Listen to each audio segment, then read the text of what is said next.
빌립보서 1장 3절부터 6절까지 보겠습니다. 빌립보서 1장 3절에서 6절까지 한 절씩 교독하겠습니다. 내가 너희를 생각할 때마다 나의 하나님께 감사하며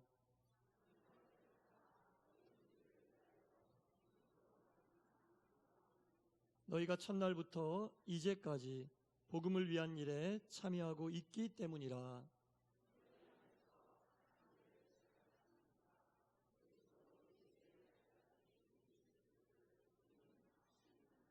아멘.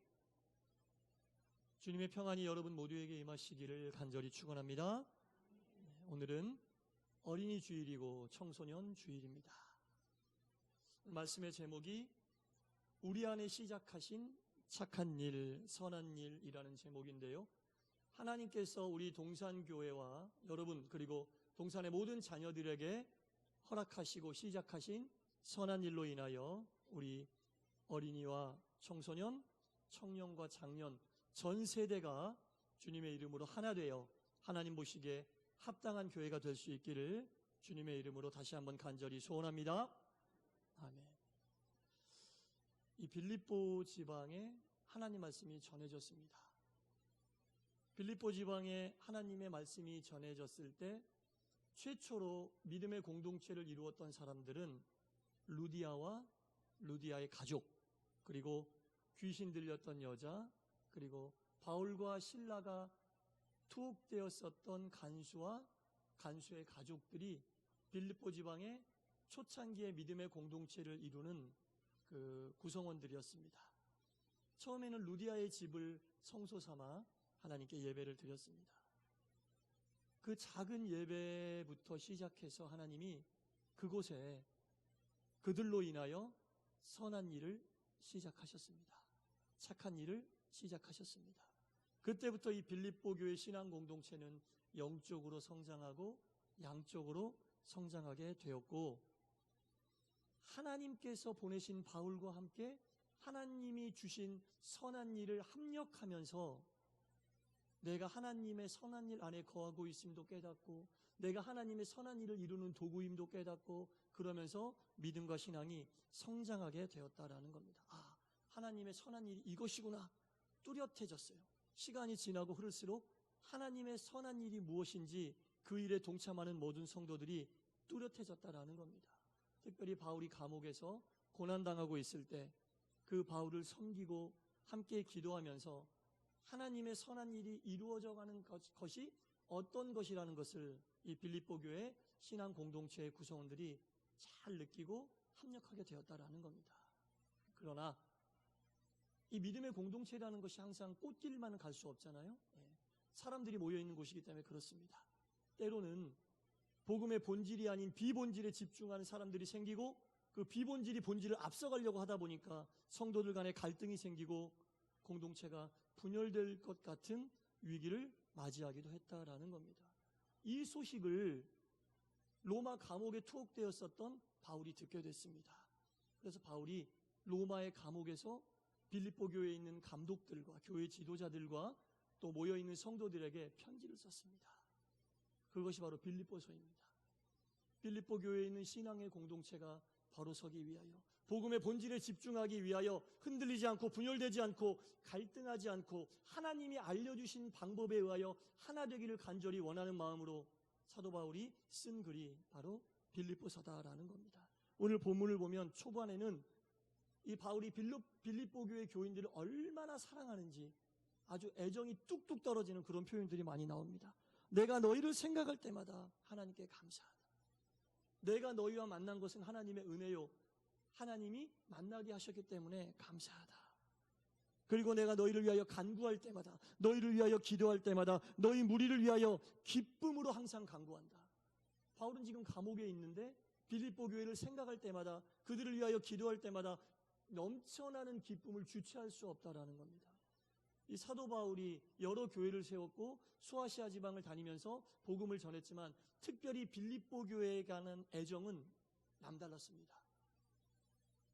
이 빌립보 교회에 대하여 굉장히 애정을 표현하고 많은 사랑을 쏟았다라는 것을 우리가 볼 수 있습니다. 사도 바울이 왜 이렇게 빌립보서에 편지를 통해 빌립보 교회에 있는 교회와 그 교인들을 권면하고 그들을 사랑한다고 이야기했냐면, 하나님께서 허락하신 선한 일로 인하여 빌립보 교회가 태어났고 빌립보 교회 교인들이 태어났음을 알았기 때문에, 자기 자신을 도구로 삼아서 하나님의 선한 일을 빌립보에서 이루시는데, 빌립보 교회 그 교회와 그 교인들이 하나님의 선한 일로 인하여 태어났고 그들이 하나님의 선한 일에 참여하고 있는 구성원임을 알았기 때문에 바울은 빌립보 교회를 사랑했고 빌립보 교회에 있는 그 교인들을 사랑했다라는 겁니다. 지금 읽진 않았지만 본문 뒷부분에 나오는 9절 이하의 말씀엔 이렇게 나와 있죠. 너희 사랑을 지식과 모든 총명으로 점점 풍성하게 하라. 너희 사랑을 지식과 총명으로 풍성하게 하라.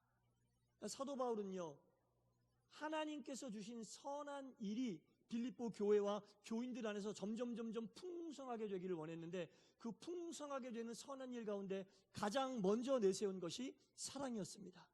너희의 사랑을 지식과 총명으로 풍성하게 만들어라.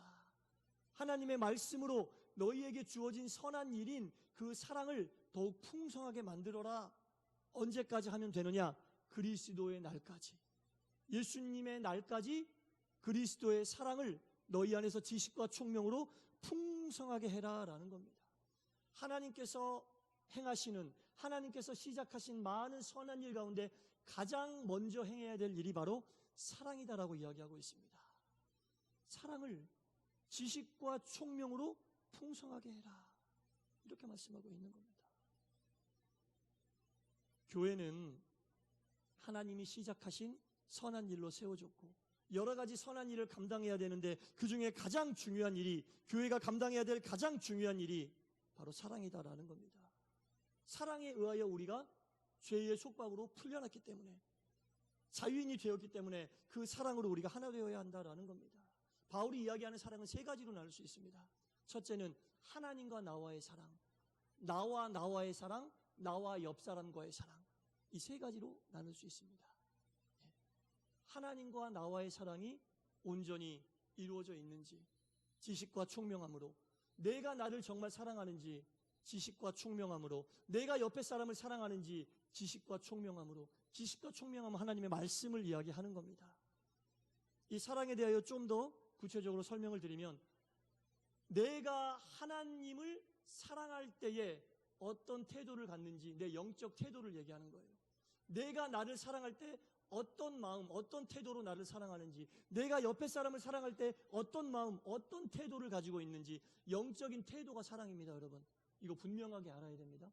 사랑은 감성적이거나 또 아니란 어떤 그 따뜻한 마음이거나 그렇게 추상적이거나 뜬구름 잡는 얘기가 아니라, 하나님과 나 사이에 내가 하나님을 어떤 태도로 사랑하고 있는지, 내가 나를 어떤 태도로 사랑하고 있으며, 내가 내 옆에 사람을 말씀에 근거하여 지식과 총명함으로 어떻게 사랑하고 있는지, 내 태도를 얘기하는 거예요. 내 태도, 내 자세, 이게 사랑이에요.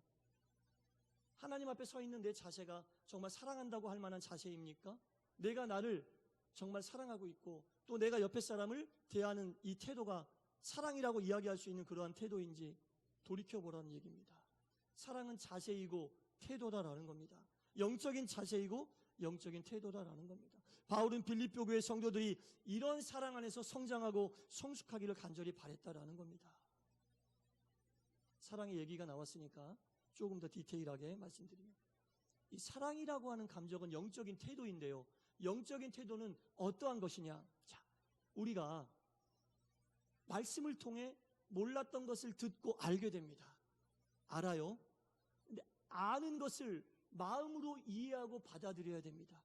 알기만 하고 받아들이지 못하는 것들도 있습니다. 그리고 받아들였으면 그것을 실행할 수 있어야 됩니다. 이 세 가지가 딱 조화롭게 이루어졌을 때 우리는 그것을 사랑이라고 얘기하는 겁니다.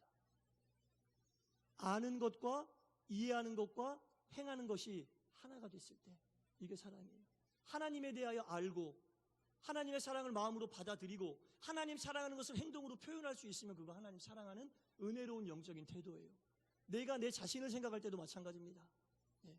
그리고 옆에 있는 사람을 대할 때도 마찬가지입니다. 가족들을 대할 때, 교우들을 대할 때, 친구들을 대할 때, 때로는 믿지 않는 사람을 대할 때에도 말씀에서 나오는 그 사랑에 대하여 내가 알고 있는 것과 마음으로 받아들이고 이해하는 것과 실제 행동에서 행하는 이 세 가지가 하나로 딱 모이고 조화롭게 되었을 때 우리는 사랑한다라고 이야기할 수 있는 겁니다. 이 세 가지가 잘 조화되는지 늘 곰곰이 생각해야 됩니다. 하나님을 대할 때 내가 알고 있고 이해하고 있는데 행할 수 있나? 행하고 있나? 내가 내 자신을 사랑할 때, 내 옆에 있는 사람을 생각할 때 이렇게 내가 이 세 가지를 조화시켜서 사랑이라고 하는 영적인 태도를 내가 보이고 있나? 그리고 이것은 그리스도의 날까지 쭉 이어져야 한다. 끊임없는 노력이 우리 속에서 계속 이어져 가야 한다라는 겁니다. 이렇게 하다 보면요, 여러분, 우리는 신앙생활 하면서 넘어지지 않고 다른 사람을 넘어뜨리는 걸림돌도 되지 않습니다. 이 세 가지가 조화된 태도를 가지고 사랑한다면 나도 넘어지지 않을 뿐더러 다른 사람을 넘어지게 하는 걸림돌도 되지 않는다라는 거죠. 사랑은 뜬구름 잡는 얘기가 아니라 이렇게 구체적인 얘기입니다, 여러분. 알고 이해하고 행하는 이 세 가지가 하나로 모일 때 나도 안 넘어질 뿐더러 다른 사람도 넘어지지 않게 한다라는 겁니다. 자만하지도 않고 무시하지도 않고 존중하게 되고 다른 사람의 말에 귀를 기울이게 된다라는 말입니다. 그리고 온전히 하나님께서 우리를 통해 받으시고자 하는 의의 선물을 하나님께 드릴 수도 있고 우리의 삶이 향기로운 예물이 될 수도 있다라는 겁니다. 이런 사랑을 바울은 빌립보 교인들에게 이야기하고 있는 겁니다. 공동체에 있는 지체들을 이렇게 사랑하면서 서로 위로하고 서로 격려하고 복음의 본질에 집중하면서 서로를 자라게 할 수 있는 서로에게 자양분이 되어야 된다는 거예요. 당신 때문에 내 신앙이 자랐어요. 당신 때문에 내가 사랑이 뭔지 알았어요. 당신 때문에 내가 살맛이 납니다. 이렇게 서로에게 자양분이 되는 사랑은 바로 이런 데서 나온다라는 겁니다. 가족 간에도 마찬가지죠. 교우 간에도 마찬가지죠. 매일매일 만나는 사람 간에도 마찬가지다라는 겁니다. 말씀으로 배웠으면 알고 있는 것을 마음으로 이해하고 실행해야 된다라는 거죠. 나도 살고 옆 사람도 넘어지게 하지 아니하고 함께 살려주는 신앙의 길을 함께 가는 이 성도들에게는 이런 사랑이 필요하다라는 겁니다. 그런데 모든 분들이 다 똑같은 영의 계절을 지나진 않아요. 어떤 분들은 봄적인 영의 계절을 지나고 어떤 분들은 여름을 지나고 어떤 분들은 가을을 지나는데 그건 상관없습니다. 내가 그 사람의 영의 계절을 눈치챘다면 영적으로 도와주는 거예요. 봄의 영의 계절을 지나는 분들에게는 씨를 뿌릴 수 있도록 내가 도와주는 거예요. 기도하며 합력하면서 도와주고 여름의 영의 계절을 지나는 분들이 있다면 그들이 뿌린 씨가 잘 자랄 수 있도록 옆에서 도와주고 가을의 영의 계절을 지나는 분들이 있다면 열매를 거두어 함께 나눌 수 있도록 도와주면 된다라는 겁니다. 우리 안에서 선한 일을 착한 일을 시작하시는 이 하나님의 이 일이 우리 공동체 안에서 세대를 불문하고 이렇게 이루어질 때 사랑의 교회가 될 수 있고 이루어질 때 하나님 보시기에 합당한 교회와 합당한 공동체가 될 수 있다는 겁니다. 여러분 이 사랑의 활동은 굉장히 자유롭게 진행이 돼야 됩니다. 굉장히 활발하게 진행이 돼야 됩니다. 시켜서 억지로 처음에는 그럴 수 있겠지만 시간이 지나면서 이게 자발적이고 활발하게 진행이 되어야 한다라는 겁니다. 그리고 내가 하나님의 선한 일에 동참하고 있다는 것을 이 일을 진행하면서 스스로 깨달아야 된다는 겁니다. 그게 신앙의 성숙이고 그게 신앙의 성장이다라는 겁니다.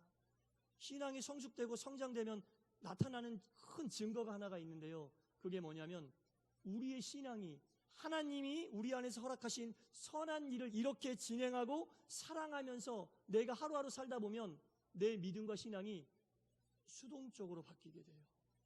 이건 소극적이라는 얘기가 아니라 하나님 앞에서 내가 수동적이 된다는 얘기입니다.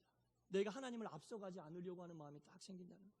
무언가를 막 하고 싶고 그래도 하나님께서 앞서갈 수 있도록 자리를 내어드리고 하나님 앞에서 내가 더 심사숙고하고 하나님 앞에서 더 사려 깊어진다는 얘기예요. 이건 굉장히 신앙적으로 중요한 얘기입니다. 빌립보 교회가 비본질을 가지고 흔들렸던 이유가 하나님 앞에서 수동적이지 않았기 때문에 수동적인 신앙은 하나님 앞에서는 은혜로운 거예요. 하나님의 자리를 내어드리고 하나님을 앞서가지 않으려고 교회의 유익을 먼저 생각하고 성도들의 은혜를 위해 심사숙고하는 거예요. 심사숙고하는 과정이 있다는 겁니다. 가정에서도 마찬가지죠. 공동체에서는 마찬가지입니다. 소극적인 수동이 아니라 하나님 앞에서 수동적인 신앙이라고 하는 것은 굉장히 은혜롭고 중요한 겁니다. 왜냐하면 우리 안에서 이 일을 시작하신 분이 하나님이기 때문에. 하나님 앞에서 심사숙고하고 하나님 앞에서 사려 깊어지는 것은 처지는 게 아니에요, 여러분. 늦춰지는 게 아니에요. 하나님이 앞서가실 수 있도록 우리가 하나님의 자리를 내어드리는 겁니다. 우리가 하나님을 앞서가면 시험 들어요. 우리가 하나님을 앞서가면 갈등이 생겨요. 비본질에 집중하게 돼요. 항상 하나님이 앞에서 계시는 교회, 항상 하나님이 앞에서 계시는 가정이 될 때 은혜롭습니다. 혼자서 10걸음 나가는 게 아니라 모든 성도들이 똑같이 한 걸음 나갈 수 있도록 인도하시는 게 하나님의 은혜다라는 겁니다. 빌립보 교회의 바울은 지금 이 사랑, 이 선한 일을 요청하고 있다라는 겁니다. 사랑하는 성도 여러분, 우리는 모두 하나님의 선한 활동의 결과로 하나님의 백성으로 태어났음을 믿으시기 바랍니다. 하나님이 시작하신 선한 일에 지금 이 순간에도 참여하고 계심을 믿으시기 바랍니다. 여러분들의 모든 삶에서도 하나님의 이 선한 일이 진행되고 있습니다. 하나님께서 시작하셨으니까. 그리고 그 현장에 내가 항상 있음을 아시고 진행 과정을 통해 하나님을 느끼시고 또한 내 믿음과 신앙이 성장해야 한다라는 겁니다. 중요한 것은 이 사랑, 하나님과 나와의 사랑, 나와의 사랑, 나와 옆 사람과의 사랑이 온전히 이루어지고 아는 것과 이해하는 것과 행하는 것이 하나가 될 때 하나님께서 바라고 원하시는 모습이 교회와 성도들의 삶을 통해 나타나게 된다라는 겁니다. 이 귀한 사랑이 바울이 빌립보 교회에 간절하게 보냈던 이 편지가 오늘 우리 교회와 우리 각 사람에게 주시는 귀한 은혜의 편지가 되기를 바라고, 이 말씀이 우리의 삶과 우리의 가정과 우리의 교회를 이끌어가는 은혜로운 사랑의 말씀이 될 수 있기를, 또한 어린이 주일과 청소년 주일을 맞이하여 우리 어린이들에게, 우리 청소년들에게, 영적인 부모인 우리에게도 이 사랑이 충만하여 하나님 보시기에 아름다운 교회를 함께 세워갈 수 있게 되기를 주님의 이름으로 간절히 축원합니다. 기도하겠습니다. 하나님 아버지, 우리 한 사람 한 사람 안에 선한 일을 시작하신 하나님, 우리 동산교회 선한 일을 시작하신 하나님, 지금 이 순간도 선한 일의 과정을 지나고 있음을 알게 하여 주옵소서. 하나님께서 우리에게 주시는 그 구체적인 사랑, 영적인 태도가 바로 서 있게 하여 주옵소서. 하나님을 진실로 사랑하게 하시고 내 자신을 귀히 여기며 옆에 있는 사람을 바로 세우고 영적으로 성장시켜주는 자양분이 될 수 있는 서로서로가 되게 하여 주옵소서. 알려주신 것들을 제대로 이해하게 하시고 마음으로 받아들이며 삶을 통해 행하게 하여 주옵소서. 특별히 어린이 주일과 청소년 주일입니다. 하나님께서 우리에게 보내주신 귀한 우리의 자녀들, 말씀 안에 믿음 안에 이 사랑 안에 무럭무럭 자라서 교회의 꿈이요 희망이요 미래요 다음 세대가 되게 하여 주옵소서. 예수님 이름으로 기도드리옵나이다. 아멘.